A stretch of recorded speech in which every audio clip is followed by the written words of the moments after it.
So I have said that a pivot table is a visual presentation of data that does not require a lot of formulas. The first step is you check whether there is any column that is empty. If any is found to be empty, you delete it. You also check in terms of the rows.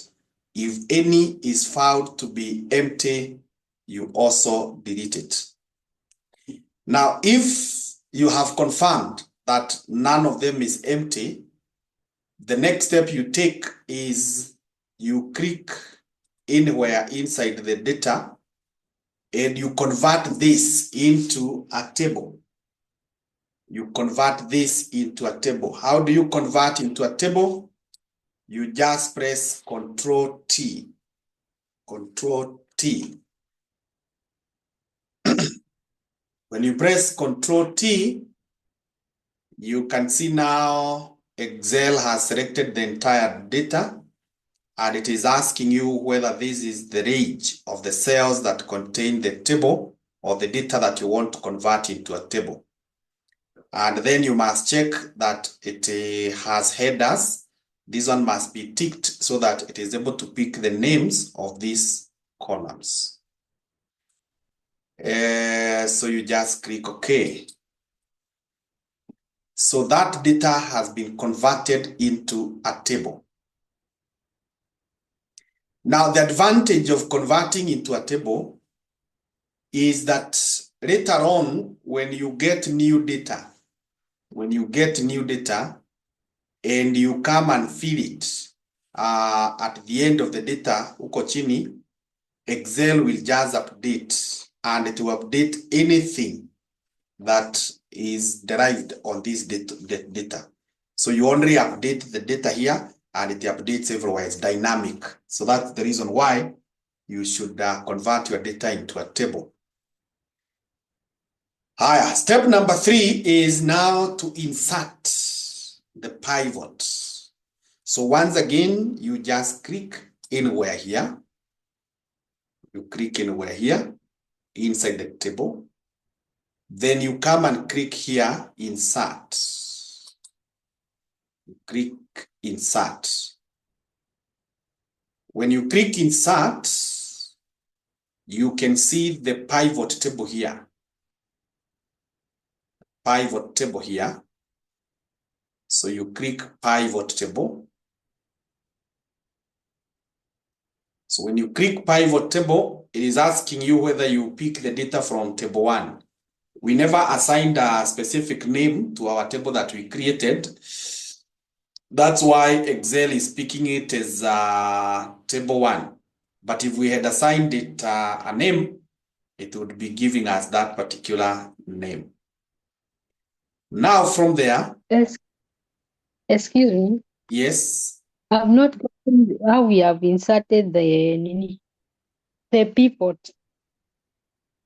How we are inserting? Yes. Okay. First of all, we are together up to here. You have inserted your table like this.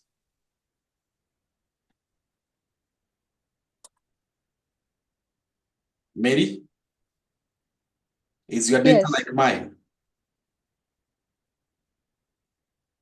I'm going to insert point. Okay. I'm asking, first of all, yes. Are we here? We are here, Yes. Yes. So if we are there, you just click anywhere inside the table. Okay. Then you click insert here. Yeah. Then you're able to find the insert table. Sorry, insert, or rather you are able to find pivot table. Pivot table. Can you see it? Yes, I've seen it. Click, and when you click now, there should be a dialog box that opens. And I was saying, now it is asking you whether you want to insert on this table that we created. So it's calling it table 1 because we never assigned a specific name to our table. But if we had given it a name, it would have picked that. Now, the next thing that you choose, now these are the one, it is used if you are getting data from elsewhere. But because you are getting it from this one, we don't pick that. The third selection that you must define is where you want your pivot table to be inserted.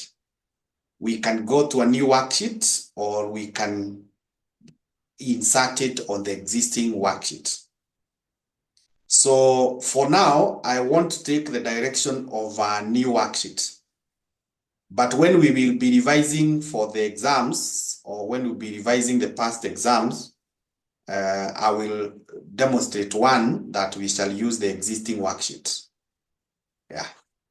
But it's not anything very difficult. I only need to click here, although that's not what you're going to do. I only need to click here. Then I put the cursor here and I click where I want it to be. So if I click there, now niseme here, okay, my pivot table will be inserted here. That's all. That's all. Okay. So, thank you. So for now, I want us to go to the new worksheet. So make sure you have selected the new worksheet and then click OK. Make sure you have selected new worksheet and then you click OK.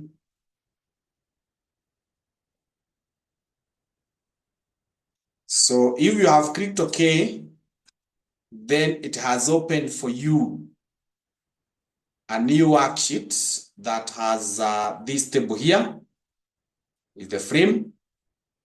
And on the right, we have the pivot table fields. Now these fields, these are the columns of our table. They are columns of our table. If you have very many columns, or if you would want to change how they look, you come here, this gear icon, it's called the tools.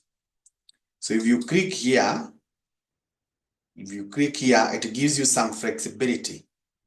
You can choose the fields and sections that will be stacked. You can show side by side. You can choose what to show, including the sorting is there. So I want to choose this one, field sections side by side. Side by side. This one is better used when you have very many columns in the data. When you have very many columns, ndio sasa unaziona zote zimepangwa at least mpaka hapa. Now, whichever format you have, now we want to create a table. In our data, we have customers, we have ID, order ID, we have the product, we have the unit sold, we have the date, we have the revenue, we have the cost. So we decide what to do. Now, we can start by creating a table of customers. So bring the cursor here on top of the customer. And when you see those stars or those whatever arrows, you click and drag this one to where we have the rows. We've root the evil that way. If you get lost, you let me know quickly.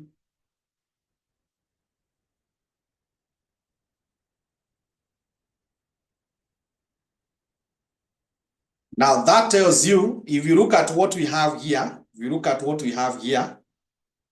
it has already sorted for us that we have 6 customers. Customer 1, 2, mpaka number 6.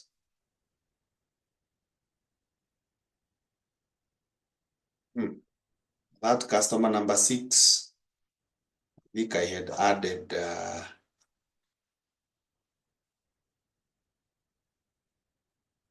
question. It has a very small value. Let me see whether I can do away with it. Okay. So let it remain then. Okay. So if we have it that way, the next thing I want you to see is here, Excel is bringing the row labels. If you are comfortable with that, it is okay. If you are comfortable with that, it's okay. But it is better you put it the correct name. So what you do, if you look at the formula bar here, you can see the row labels. So you just put here, you either click here or here.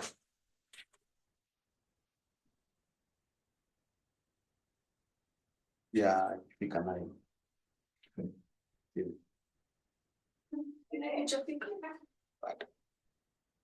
So you just delete this one. You just delete this. Naona inatoka mpaka hapo. And you call it customer. If you just type it the way it is appearing here and you press enter, itakataa. What is the difference there? I was expecting it. Ama is recognizing the caps. It will tell you that you have a similar name. Now, if it tells you have a similar name, you just change it slightly. Just change it slightly. But fortunately, this one has accepted. Higher. I want us to show customer and the revenue. So this revenue, or maybe I would even have explained the meanings of these quadrants. Now for the filter, you put whatever you want to filter here. You drag it from the field here, you bring it here. Rows, you bring whatever you want to appear in your rows. Whatever you want to appear in your columns, you bring here. And the values, you bring them here. The sums and any other function that you want, you bring them here. So revenues, I want to bring them here in the values. So do that.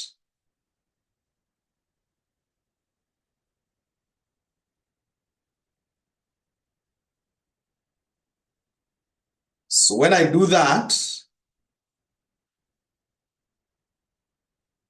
yeah, this is what I was saying. This one has a very small value. Let's change the name here. And we call it, although that can stay. Let me just put it in caps. Oh, imechukua tu venye ilikuwa. Sum of revenue. Sawa.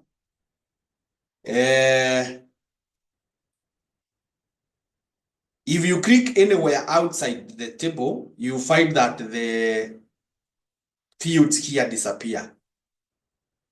But when you click side inside here, the pivot table fields come back. So a few things that we need to note here.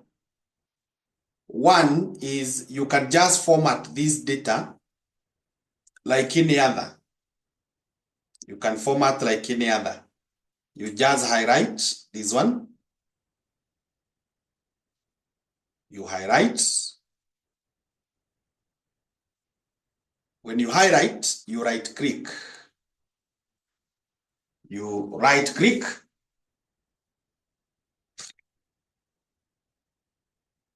When you right click, you click on format cells.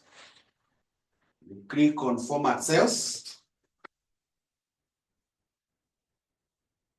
You click on format cells.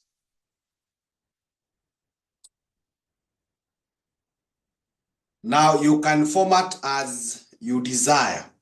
If you want them to be number, to be currency, to be accounting, whatever. So this one should be, I want us to put it in currency. And mine has already selected Kenya shillings. But if not, you just type Kenya shillings, okay?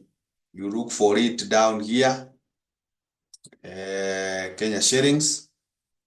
Then that data We can choose how many decimals to have. Maybe I remove the decimals to 0, going down. Then I put the separator, or the currency already has come with it. If I wanted to put it as number, I would do the same. So then you click OK. Yeah. So it has formatted for you. So tumesema if you want to format, you just highlight the data, then you right click, you go to format cells, and then you take the format that you wish. Higher. Something else is if you click on any of these values, you click there, you click, you will be able, then you right click, then you right click,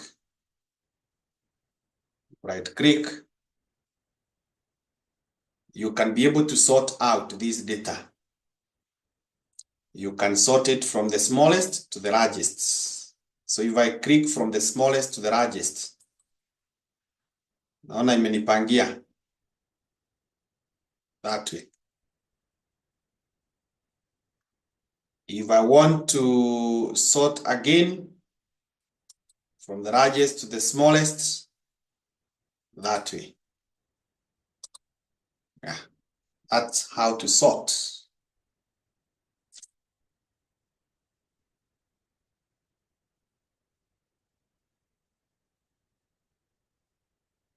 Something else that you need to see how, or you need to know how to go about it,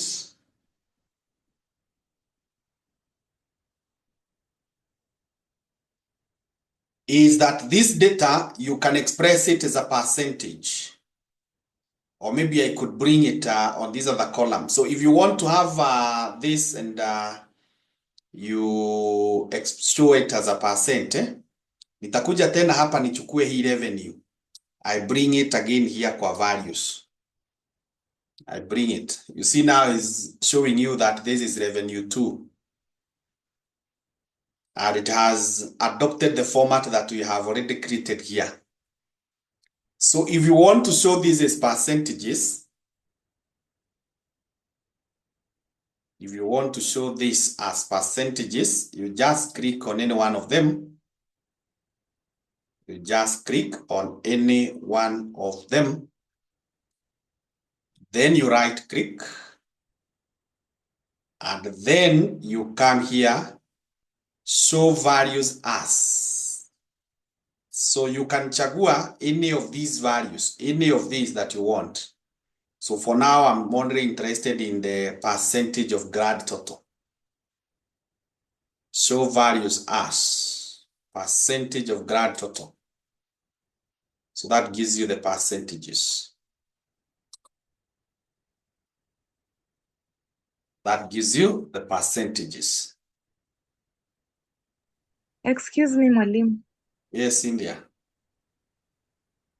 Can you repeat the second one, the sum of revenue 2? From there, I'm from bringing it there. From bringing it there. Okay. So I've said what you do, you just drag it again because it's already here. That's why we have this one column. So you, oh, there is a message. Let me see.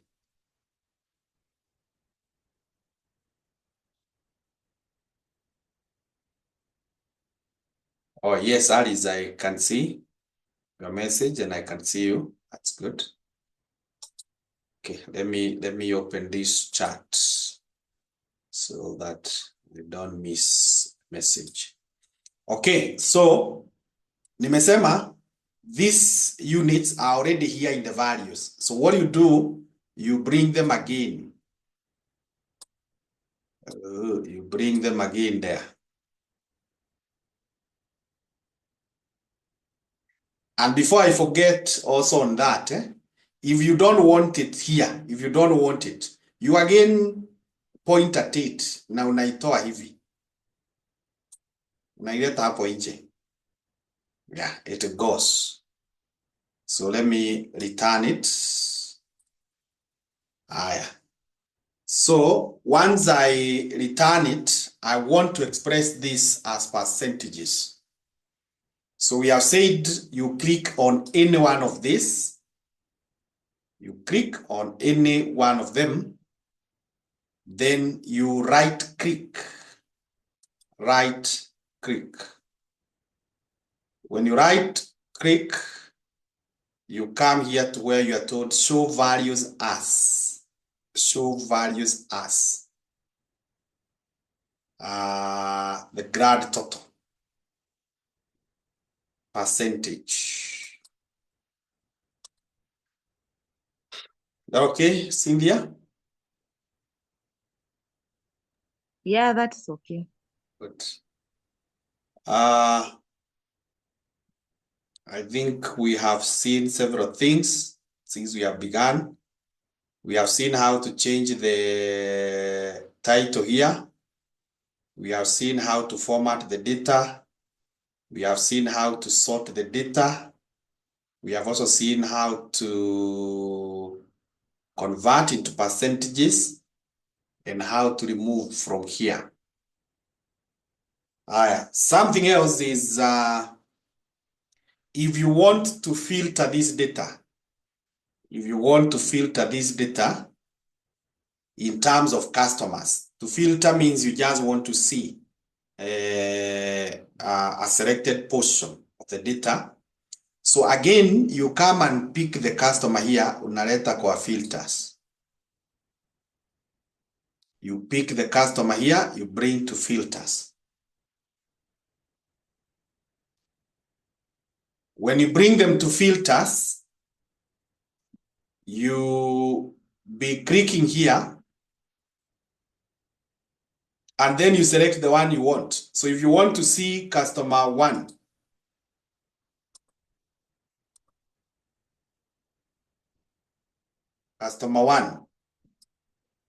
then you click OK. So that is what was sold by customer 1. You can see that. If you come back here and you want to see customer 2, that is what was shown or was sold by customer 2. You can also do multiple selection. If you don't want to show everything, you want a few, you just click here. Select multiple items. So maybe I want to see customer 2, customer 4, and customer 6. Customer 2, customer 4, and customer 6. So that is their total there.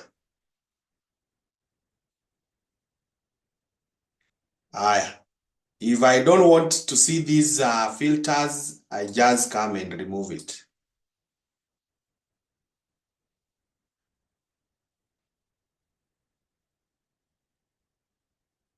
Then I can go back here, or I can come here, and now I select all.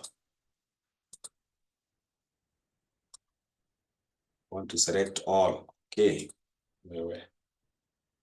Remove the filter.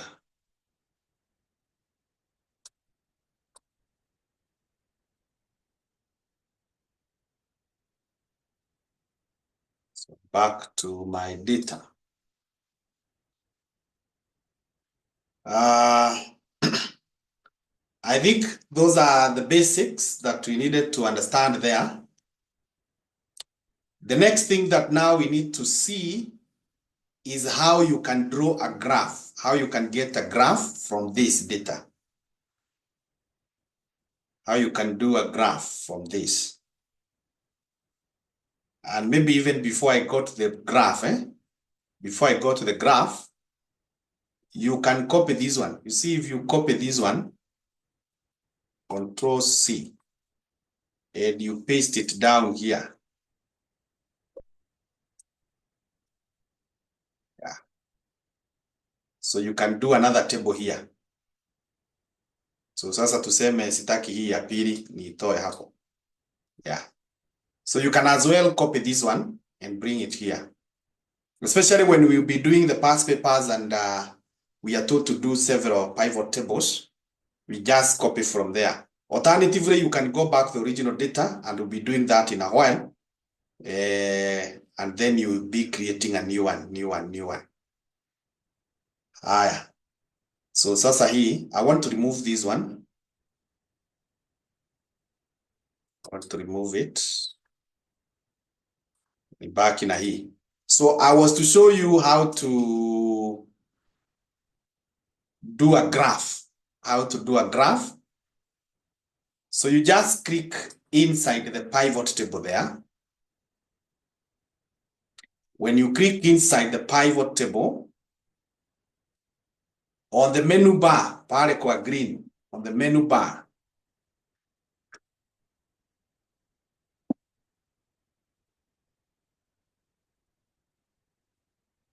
okay.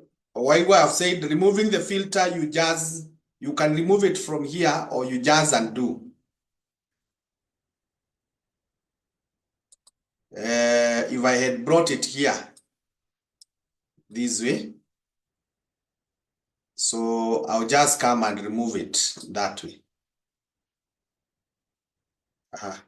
Not giving me the, brought it there. So I just come and select all here. I need to have all of them.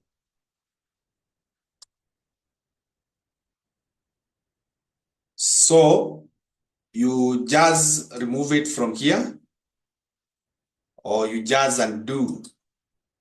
You just undo. You go back. You just undo, you go back to the original data. Is that okay, Waiwa?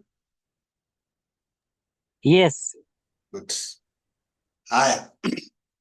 So the next thing that I wanted us to see, having done the basics, is how to draw a graph or to insert a graph. So I'm saying you click inside the chart, and at the menu bar here on the top, you will see somewhere written pivot table tools. Pivot table tools, and below it there is analyze and design. Or if your Excel is different from mine, you will see they have underlined the word analyze. So make sure you can see it. There is a selection that Excel has done up there. So if you're able to see the word analyze, click on it. Click on it. When you click on it, you can see on the right, as you move towards right, you can see pivot chart. Hakikisha umeiona pivot chart. When you click on analyze, as you move towards your right, you'll see pivot chart.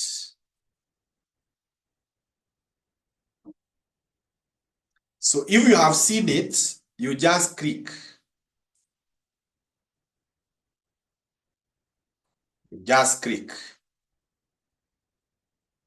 And when you click, it brings you to a dialog box that is asking you what kind of a graph you would want to insert. So as we know with the visuals, you now choose the one that befits you. So because I have 2 items here, let me see how the line will appear. Someone is saying we repeat. Okay. This line. Okay. Because these values are way apart, I want to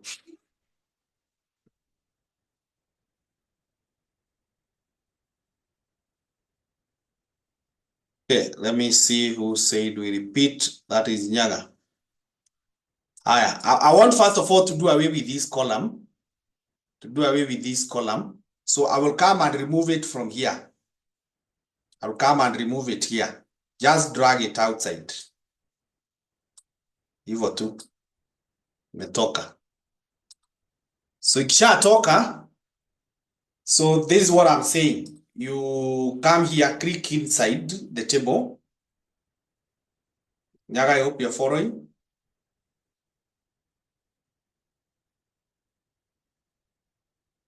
Haya, once you click inside, uhakikishe you can be able to see pivot table tools pale juu, pivot table tools and the word analyze. Either your table has highlighted or your Excel has highlighted, or you click on it. Now, when you click on the word analyze, on your right hand side, you'll see the icon written pivot chart. Pivot chart. You click on it.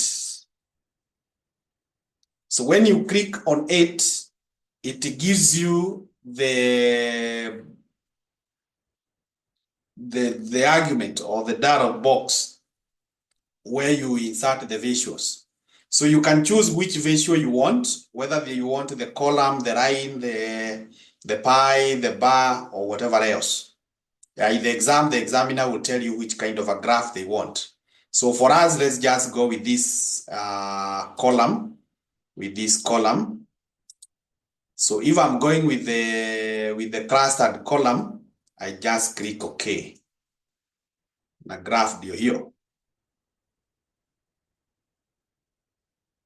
Graph ndio hiyo.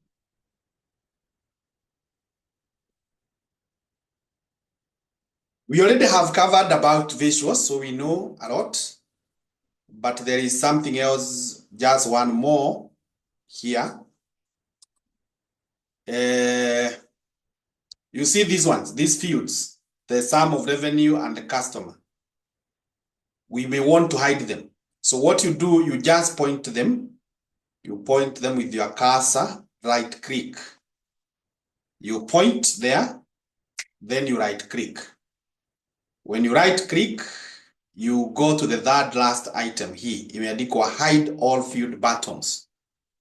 Hide all field buttons.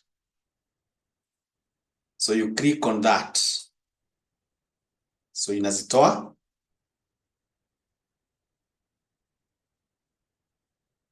Then I told you that your graph should have 5 things. So you come here to the chart elements. One of them is axis. The second one is axis title. The next one is chart title. The next one is the grid lines. The next one is the rigid. And for the grid lines, I told you you can make it a little bit more clearer by ticking all this. It's kind of like a normal graph. Hivyo. Alafu sasa hii, we come and put the title. So the title is revenue per customer. We can call it that way. Revenue per customer. Hii it is supposed to be shillings.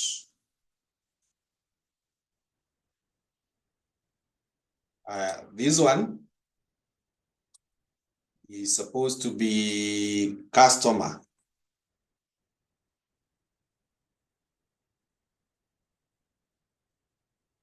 This rigid,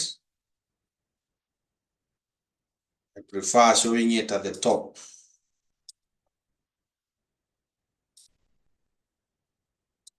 So we have our graph that way. Hope we are all there.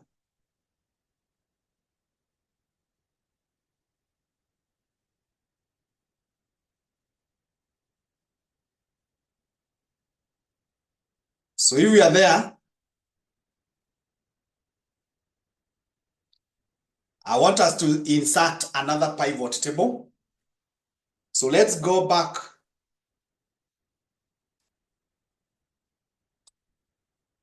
Let's go back to the original data, pivot tables data.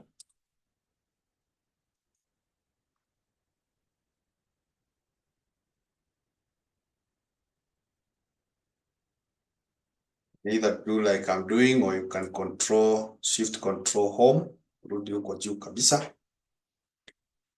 Sasa click anywhere inside there. Then you click on insert. Click on insert. You click pivot table. Insert pivot table. Then we are selecting from that table. We want to do a new sheet. So we just say okay. Just say okay. Sasa, I want us to show the customer, the product, and the revenue. So bring the customer to the rows. Bring the customer to the rows there.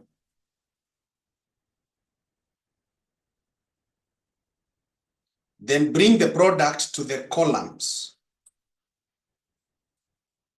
The product to the columns. And bring the revenue to the values. Bring the revenue to the values.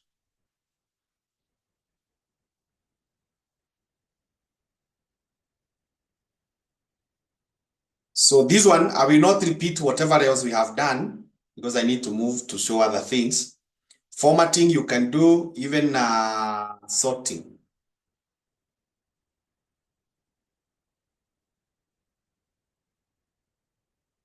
Even changing these names, you just type like we have done with the other one.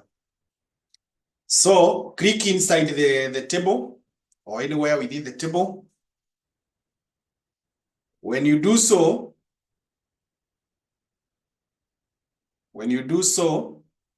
you go to analyze,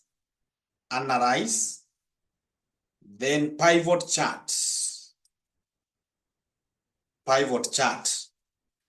So kama ni column wanatupea hiyo, hebu tuone line inakaa namna gani. Ndio hiyo. Let me just go with the column. What about the bar? The pie. Okay, let me just stay with the column. Yeah, but as we have been saying, anytime we have discussed the graphs, it is yours to decide. So the graph ndio hiyo.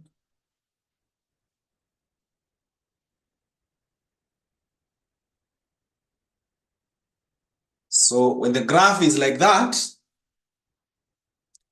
tumesema these ones, you just point your cursor there. Just point your cursor. Then you click on this one, hide all field buttons. Hide all field buttons. Higher. Then you check our 5 things on the graph. You come here on the chart elements. Kisha axis iko, axis title, chart title, the grid lines. If you wish, like me, you tick all of them. Haya, sasa hii legend, this one now I can't take it at the top. Acha tu ikae hapo kando. Sasa nikuje nibadilishe hapa. Title yangu niseme this is revenue per customer and product. Revenue per customer and product. Revenue per customer and product. Hapa huyu niseme ni shillings. Alafu huyu naye niseme ni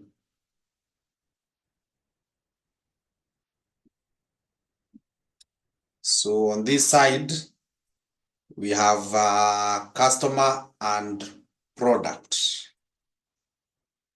Customer and product. Yeah, customer and product.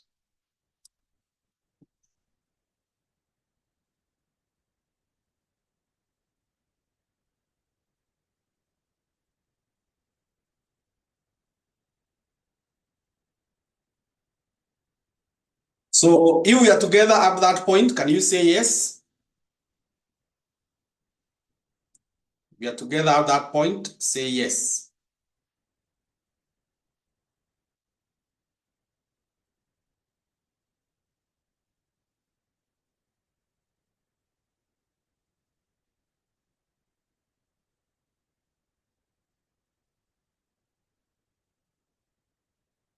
Yeah, I can see the yeses, but not from everyone. Those who have not yet said yes. If you have any concern, raise it.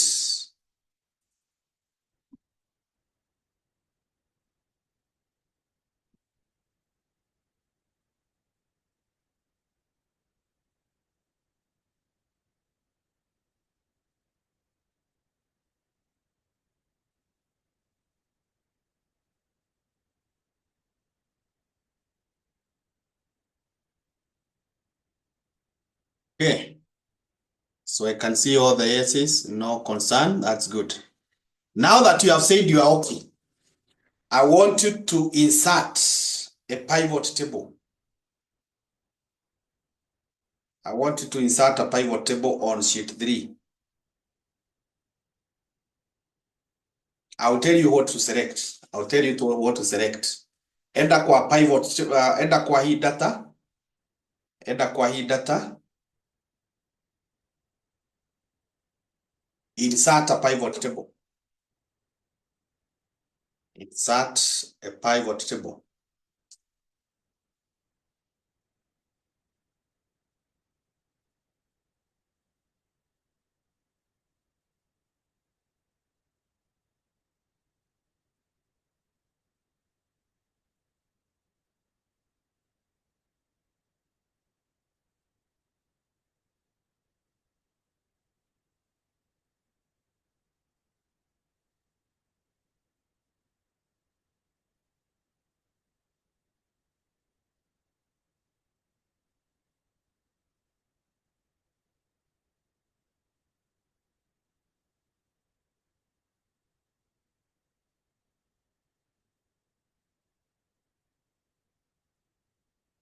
I believe you have managed to do that. Umeclick anywhere here. Umekuja insert, pivot table, new sheet. Good. So sasa, I want you to put the product on the rows. Drag the product to the rows. And drag the cost to the values. Drag the product to the rows and drag the cost to the values. And then you insert a column chart. Insert a column chart.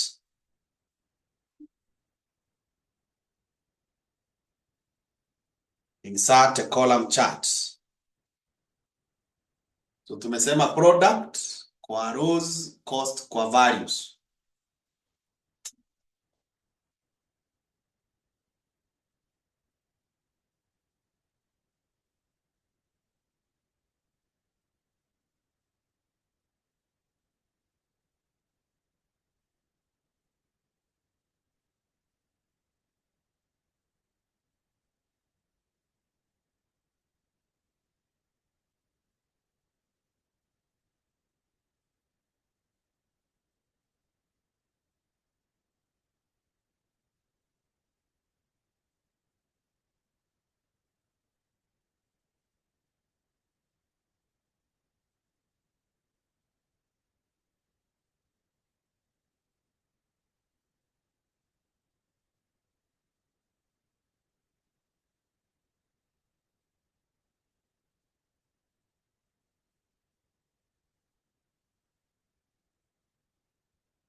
So I believe you have managed to do that.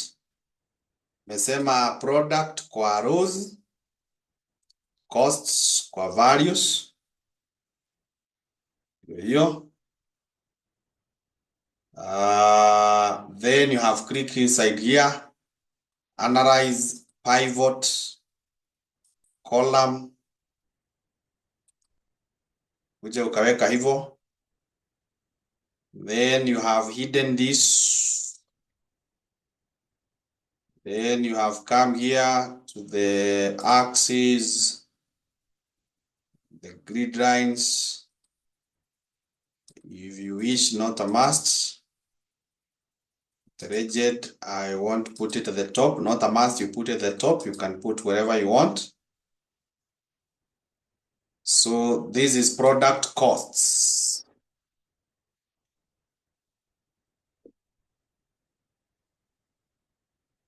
Product costs. So this one is amount or just shillings. Let me just call it shillings. And here, this is the product.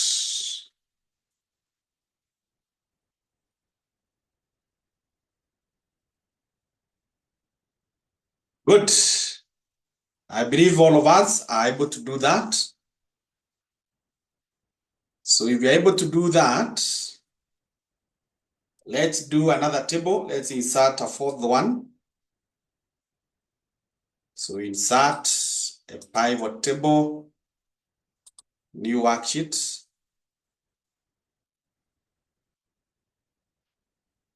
I want now to show the dates and the units sold.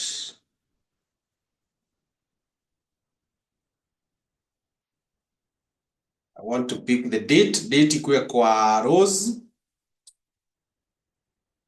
and the units kwa values.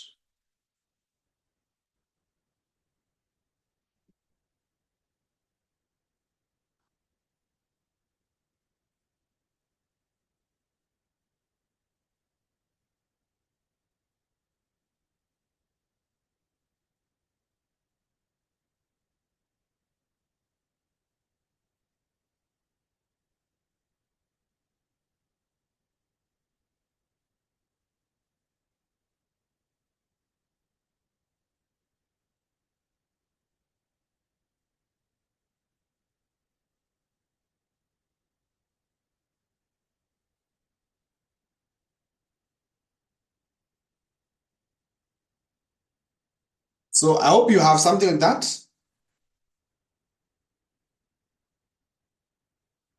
Now, what you can see here is that you can show this one in terms of the years, the quarters, or the date. So there are several ways of dealing with it. If you want all of them, you just come and click here. You see this plus here, this one. So hiyo inakubreakia the quarters. You come here. Then if you want to further break the quarters, you click on this one.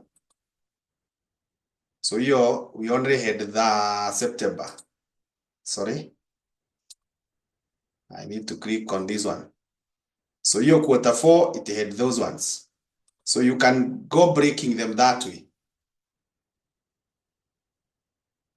if you wish.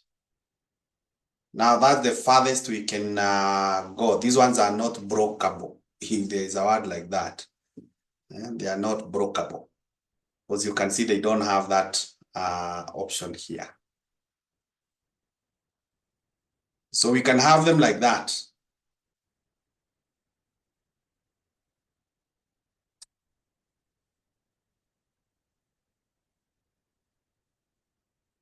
So if we have them like that, let's see what kind of a graph that can insert.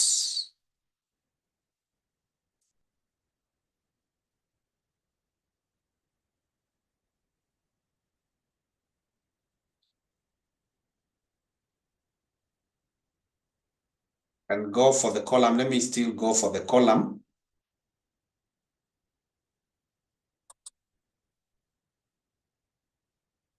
So kama ulisoma time series, ndio hii.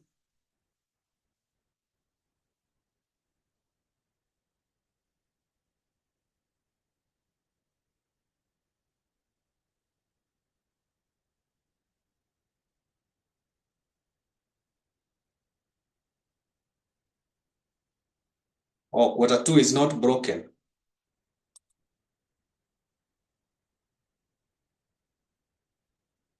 Break it, quarter 2. So I think we have broken all the quarters now.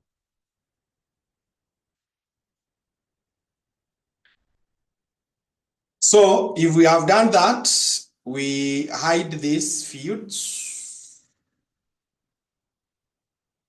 Then we come here to the chart elements, our 5 things. Should have the title there. Then our grid lines.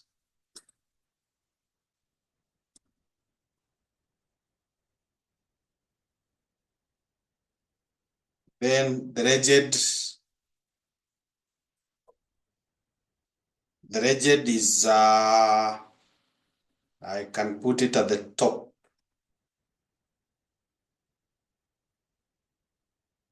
So title hii, sasa hii title ni unit sold. You can just call it unit sold. So these are units. And this is time.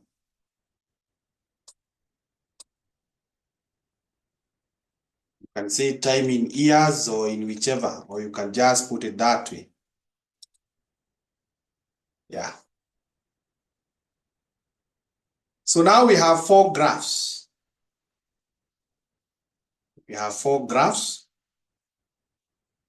And that's all about how to draw the pivot tables. How to draw the pivot tables. The next thing that we do is to come up with a dashboard. So I want you to create a new worksheet. Create a new worksheet. Worksheet number 5. Worksheet number 5.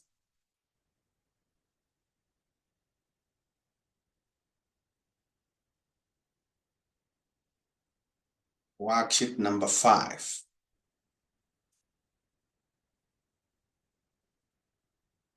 In the worksheet number 5, let's go to worksheet number 1. Go back to worksheet number 1. You copy this graph. You right click, copy, come to sheet number 5, and we can paste it here. Let's paste it here in column D. Kwani haijachukua. I want to copy you. Come here.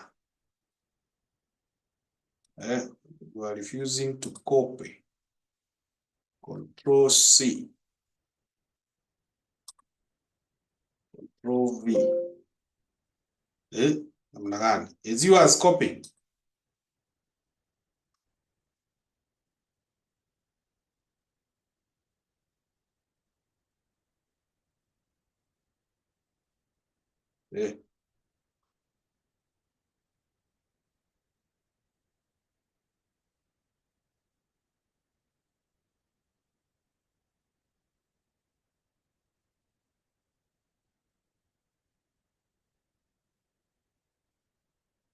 Is yours able to copy?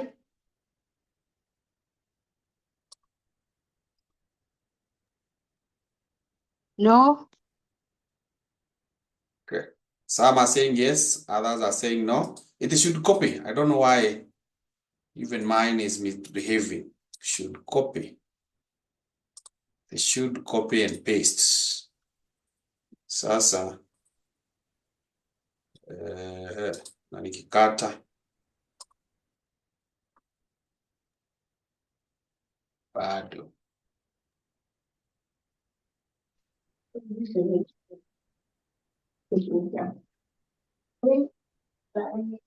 we go to number 2. I see. Copy. Yes. That's what I'm saying. It should copy. I don't know why mine is number 1 is misbehaving. Number 3, you just right click here, copy. Uilete hapa, you paste it somewhere here. Karo yako iko kama yangu ama are the others copying? Karo.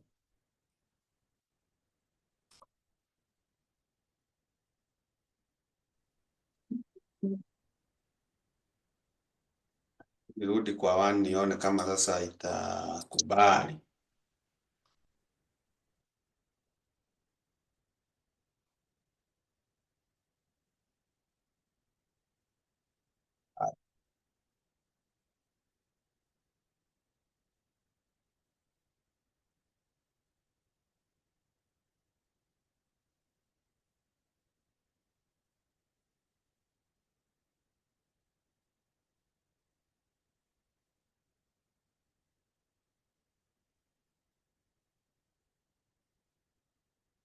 It should copy, it should even be able to cut like I'm doing here.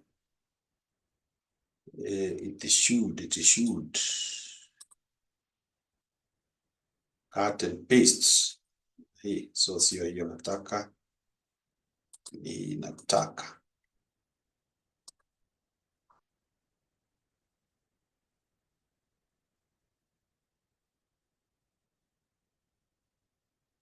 So now you should have the 4 diagrams or the 4 charts.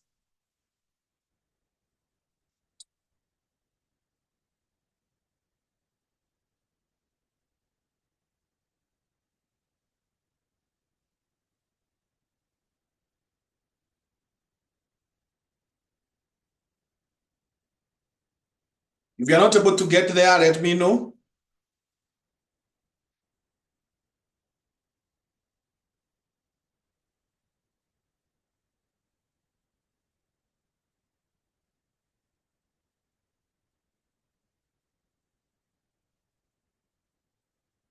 So good.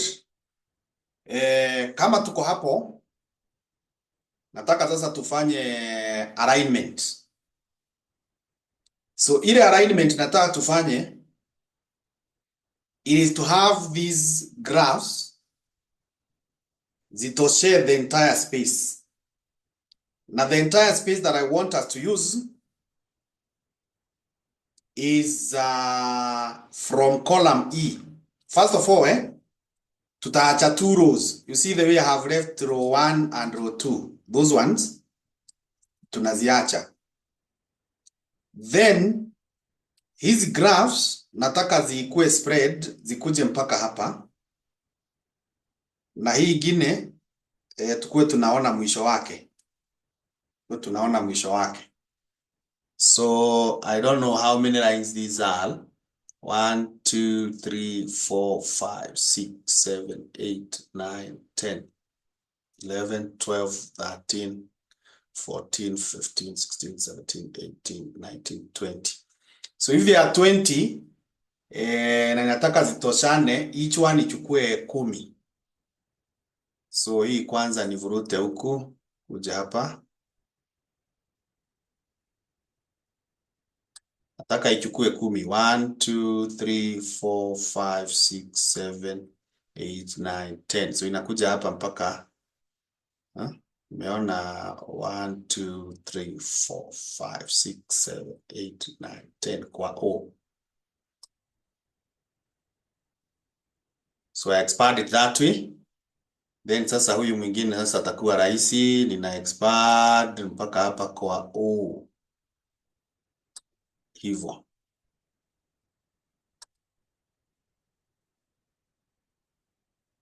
Then hii nataka ikuje hapa.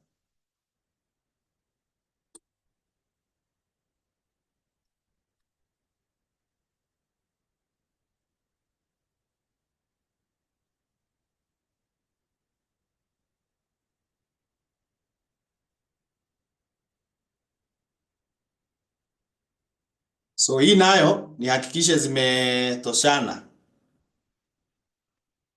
So if I bring it a little bit up there.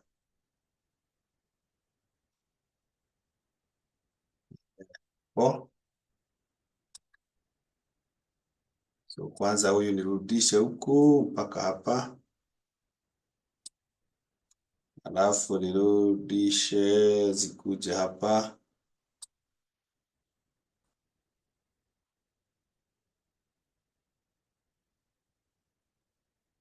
So we're just doing something manually, but you can use the format. When you click here and you come to format, we have these heights and the widths. These ones. Unaweza tumia hizo kupima. Unaweza tumia hizo. So sasa hii the height for this one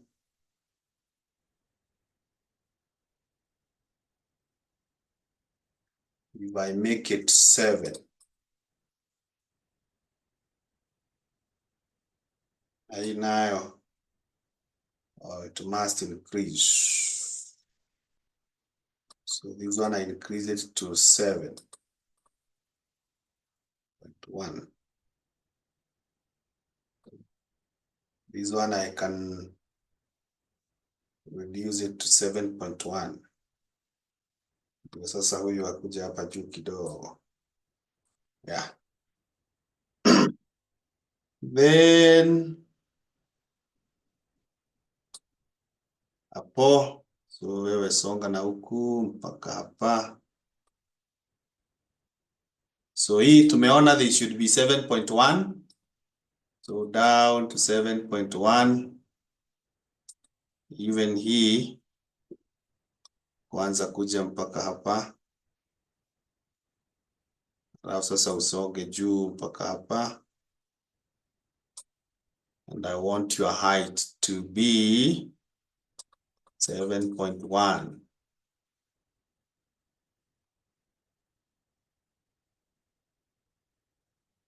Yeah, at least something like that, not to a lot of perfection.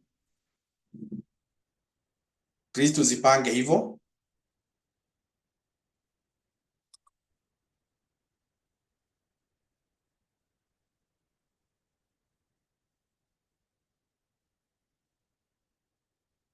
Nataka kurebesha the styles.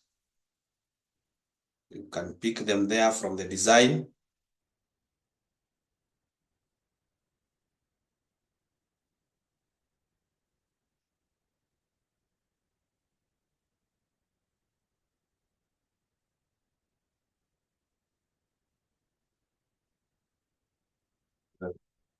Hiyo kazi yangu imepotea.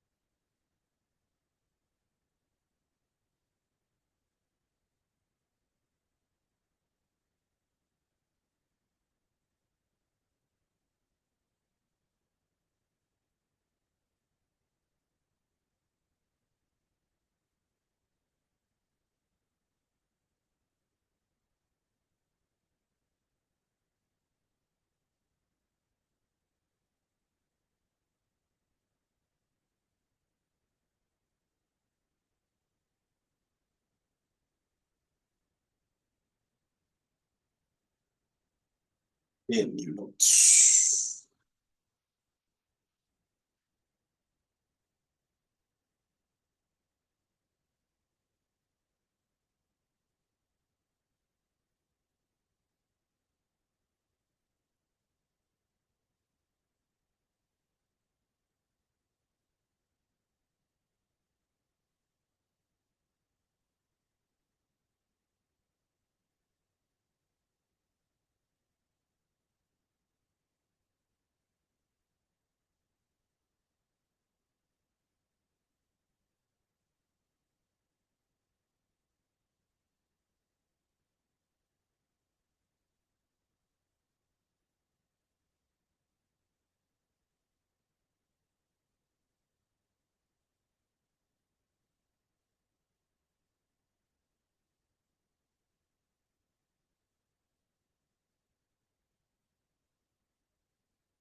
So now this one has lost my data. Don't know why it has crossed. Someone can share their screen. We proceed from there. Anyone who can share? We are almost finishing.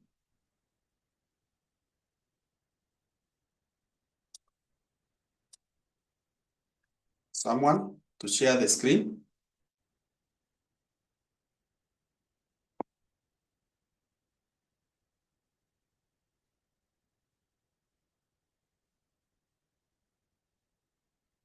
Who is ready to go?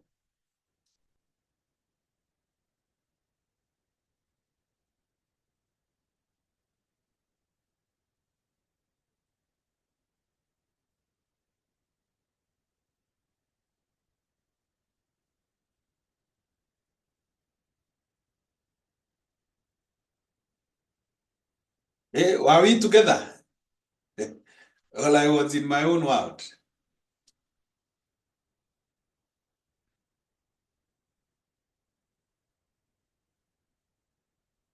Someone to share the screen so that we finish up. We have like 2 more steps.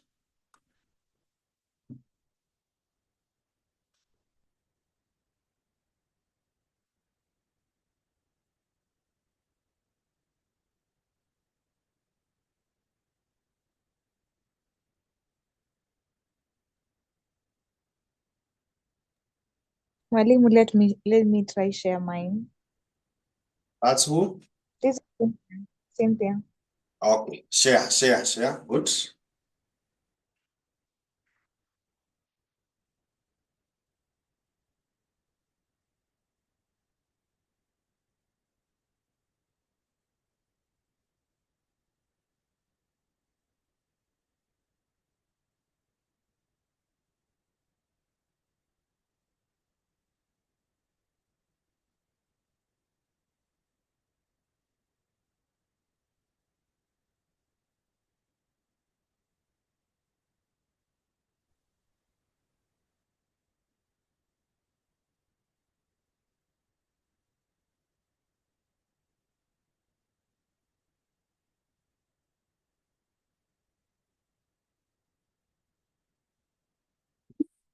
I can't see it.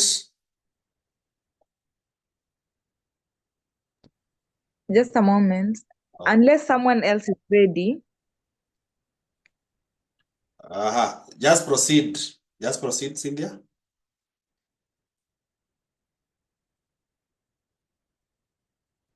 Mine has lost the. I think it has recovered only one sheet.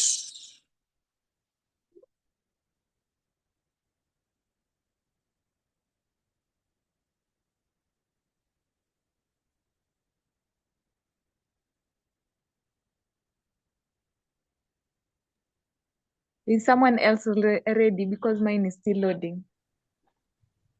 Yes, I can. I think I can share mine. Sure.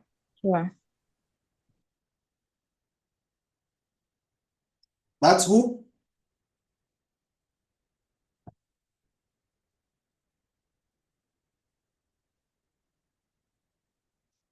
B.D.A. Okay.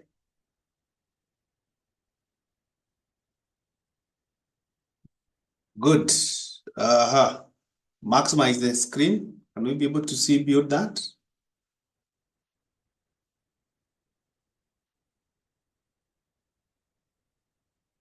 Click on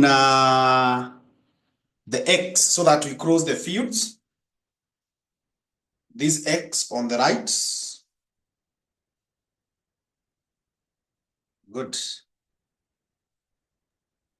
I did not expand my graph, so I don't know if it's possible, if it's viewable. I hope everyone had seen what you are doing. And because the screen being shared here is a bit small, we'll just do with what we have. The concept is the same. Good. So scroll to the left. Good, there. Now click on the first graph, the revenue per customer. Yeah. So I hope all of us are there. When you click on that, you can see the pivot chart analyze. So click on the pivot chart analyze. When you click on the pivot chart analyze, below it on the left, you can see something called insert timeline. Good. The other one. Yes. Click on that. Insert timeline. Click on that. When you click on that, you see the dialog box that opens. So tick on the date. Tick there. Good. Then tick OK.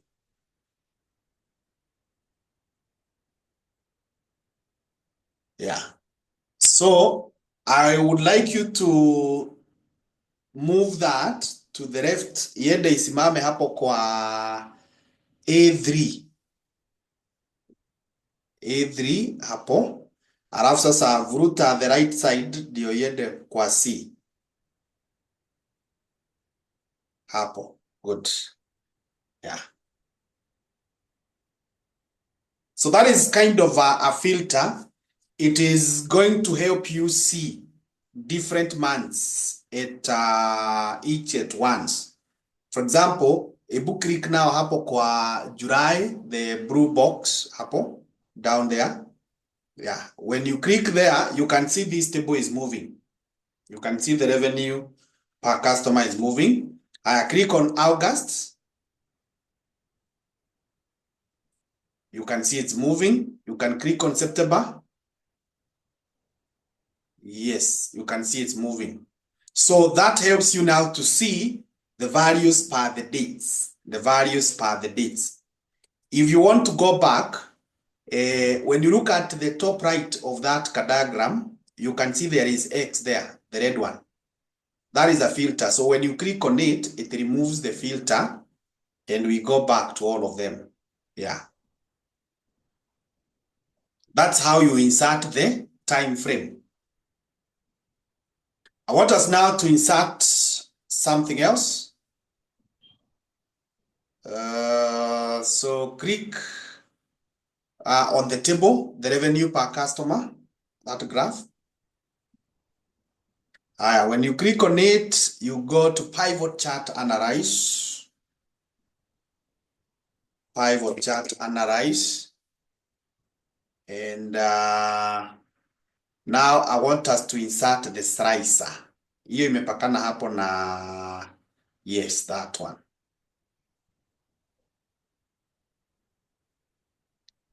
So for the slicer, I want us to tick customer. Tick customer. I also wanted to tick product. Tick product. Then click OK. So unapata huto tu chart tuwili. So vuruta ikuje hapa chini ya hii ya date moja. Hapo. Haya, vuruta hiyo ingine nayo iende huko chini ya hiyo. Ipeleke na huko chini.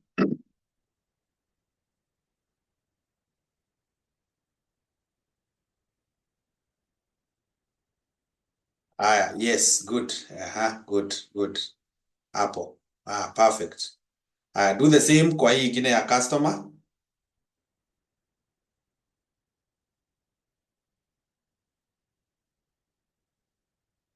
Good. Sasa rudi hapo juu mahali tutaona hiyo ya kwanza. So the same thing, rudi juu hapo imetosha. Hapo imetosha, I can see it. So sasa if you want to see the sales of bread alone, you just click bread. Ebu click hapo kwa bread and you see how that graph is changing. Yeah. So those are the sales of bread. Click the next one, maize flour. Yeah. And so on and so on. So click hapo kwa X so that we remove it. So the same thing would happen with the customer. Click the one for customer one, hapo chini. Yeah, you see now you're able to see customer one. And click for customer two.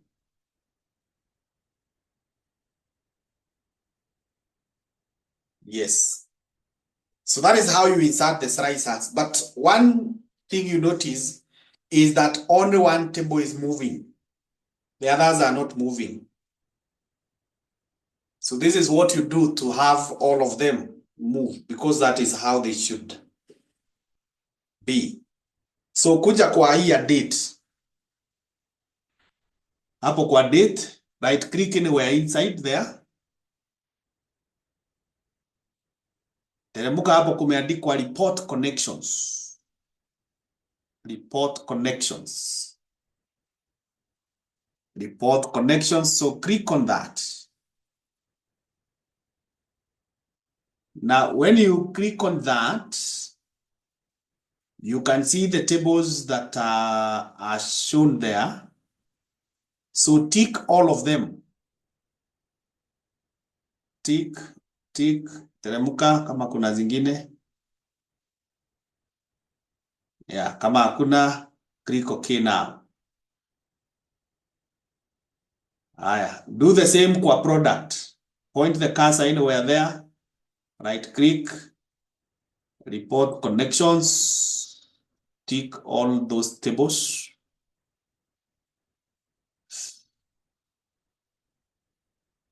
Click OK.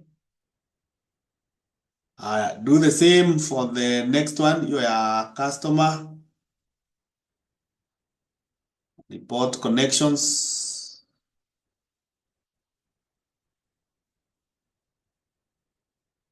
Okay, good. Now tukiwa hapo, if you click on any one of them now, if you click on any, utaona zote zinabadilika. Like now click tuende maybe hapo juu kwa date. Ukiclick, click your July sasa. You can see all of them. Maybe what you do, ebu kwanza rudi pale kwa customer, tutoe hiyo filter. Rudi hapo chini kwa customer, toa hapo. Ndio iturudishie zote. Ya hivyo, sasa rudi kwa date.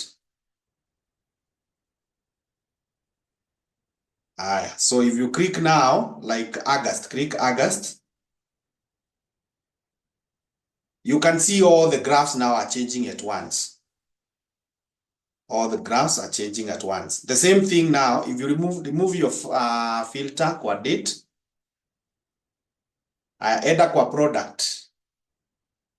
If you click on any product, like sugar, ndio hizo.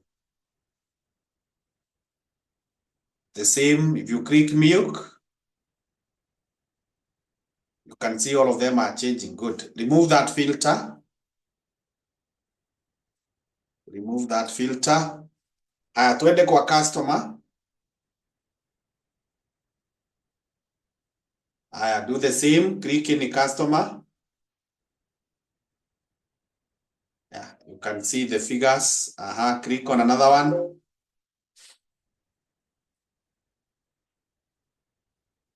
Yeah. So remove the filter. So let's move up. Yeah. Now, ebu select these two rows. This is 1 and 2. Anyone? Excuse me, Malina. Yes. Yes, Cynthia. Cynthia. I can see that mine is not connecting to the one with units sold. Have you done what we have seen? You right click report connections. Yes, I have clicked all of them. I've also seen the one that is being shared. The screen that is being shared is not moving. For the units. Yes, units sold. Let's confirm. click on the customer, kama hapo tuone. It is moving. This one is moving. Click on customer 3 tuone. Yes, it is moving. So most likely, Cynthia, you can recheck whether you have clicked all of them. The moment you have selected all of them, having said report connections, they should move. You can remove that filter now.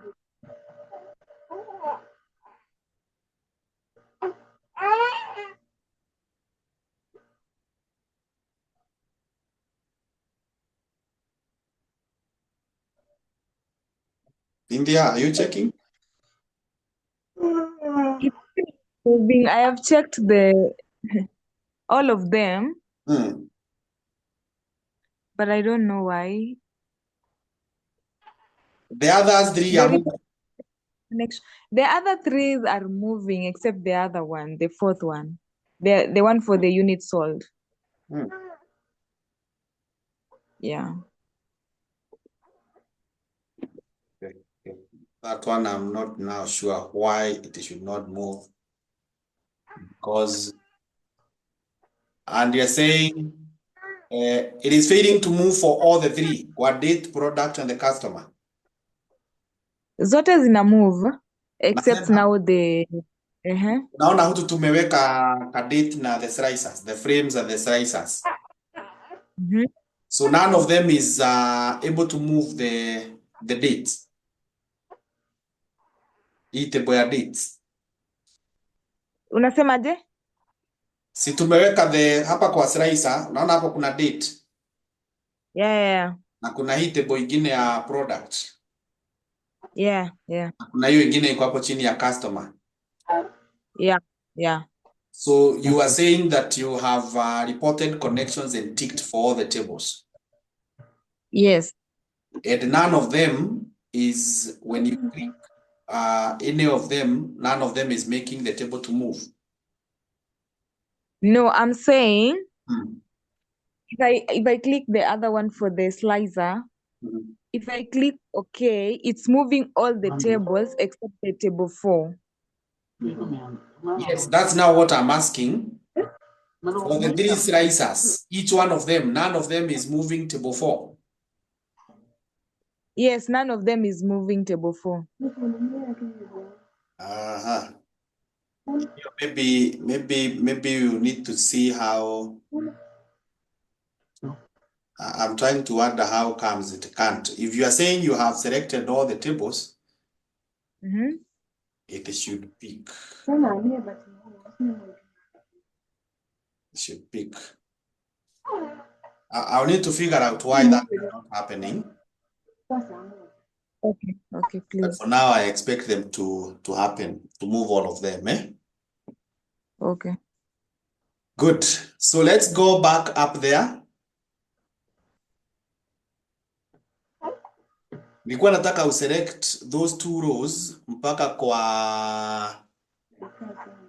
kwa column, sijui kama ni R, I can see Q.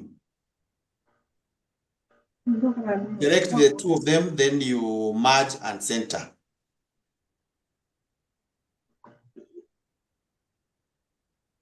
Ama ungeipeleka, hebu ipeleke mpaka where your graphs end.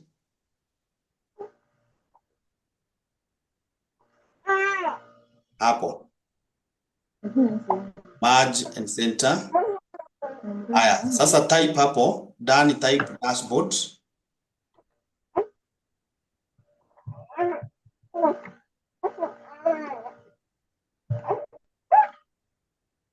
Dashboard. Good. So click outside, then you click inside there again. You select the word dashboard. Enda pale kwa fill. Fill. The one next. Hebu kwanza click outside ndio ikubali. Kwanza click outside the It's still not active. Kwanza click outside the Now select the dashboard.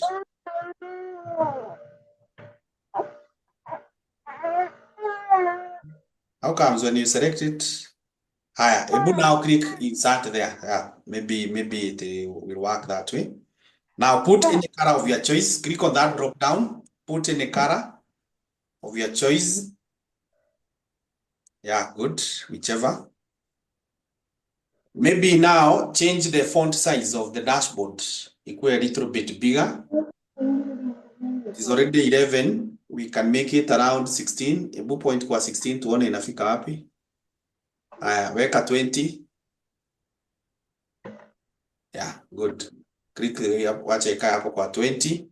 Click bold. Can make it bold. Yeah. So there we have the dashboard.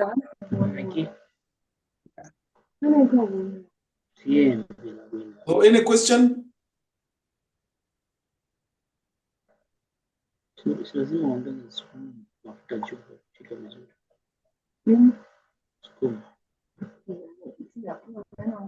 Yeah, so if there is no question, then we can take that we have